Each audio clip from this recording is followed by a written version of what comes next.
And now, it's time for another Dice Tower review with Tom Vasel. Hey everybody, I'm Tom Vasel. Welcome to the Dice Tower. Today we're taking a look at Space Bowl, which is where you eat your space Cheerios or where two teams fight for galactical domination.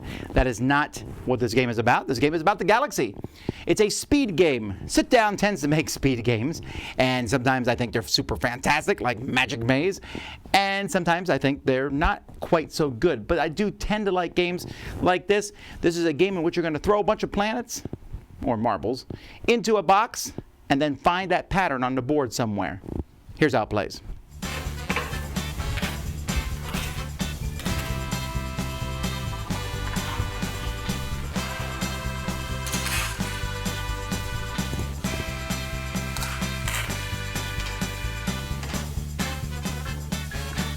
You're going to be shuffling a deck of these different cards here and placing 5 of these constellation cards out, a 5x5 grid, 25 of them, as well as an Infinity and Beyond deck of 10 cards here. Each round of the game, players are going to look at the top card of this deck. So it's going to show 2 planets here. So you have a bunch of planets, and so I'm going to use those 2 planets, which is the light blue one and the blue and white striped one, as well as the purple disc.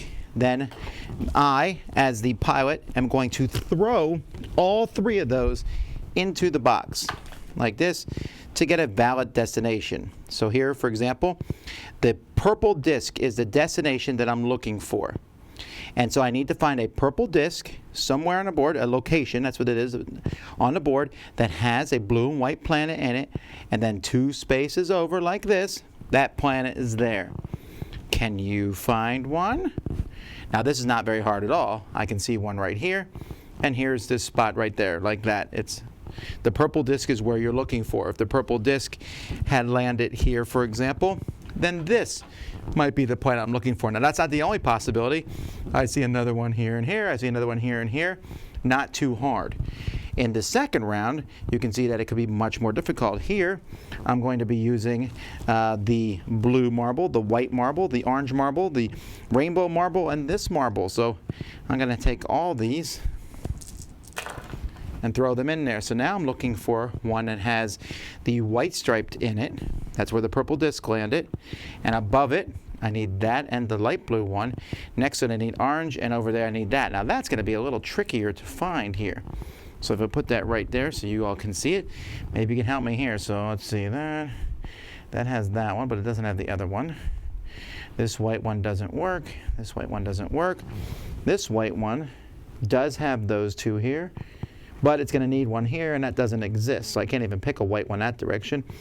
This white one here has no. Well, that works.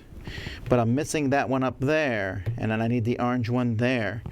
So I'm not going to spend too much time looking for this one because I'm having a hard time finding it. This goes with those. Okay, so either way, if you find it, you'll announce that you found it.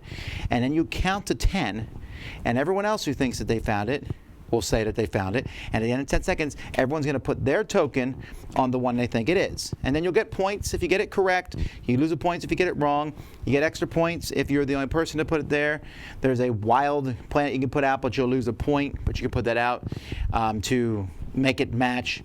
And then players are going to total up their points, and then you'll draw the next card. If there is not one. So like with this one here that I've just rolled or whatever, there's always a possibility that there isn't it on the point. Then you just shout, "We're all going to die." Count to 10. You turn your token over to the red button. Players can agree with you, but they can also still look and see if they find one that matches it. If you're right and there is no valid destination, or no one can find one at least, you'll get a point. And you'll score the points here. First person to 18 points wins, or whoever has the most points after this deck runs out. That's pretty much it. You're going to just roll these and try to find that matching pattern somewhere on the board.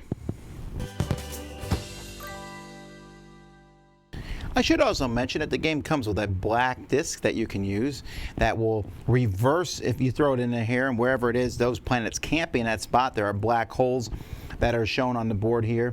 For example, here's a black hole. There's also comets and stars that you might see. Those are there just for distraction purposes.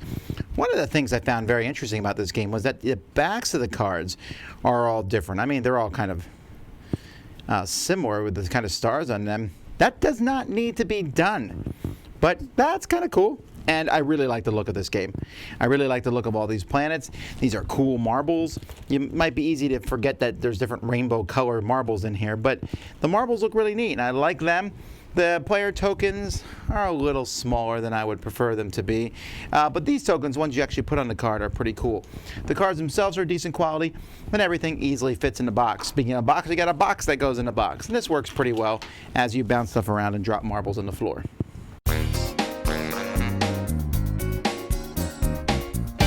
The game is pretty simple. Roll the marbles, figure out where it is. You're rotating stuff in your head. It's a spatial game, ha ha ha, where you're finding space planets. But you can rotate it, look at it. You're looking for basically a grid of 3x3 cards, although if some of the spots are blank, it could be pushed up against the side.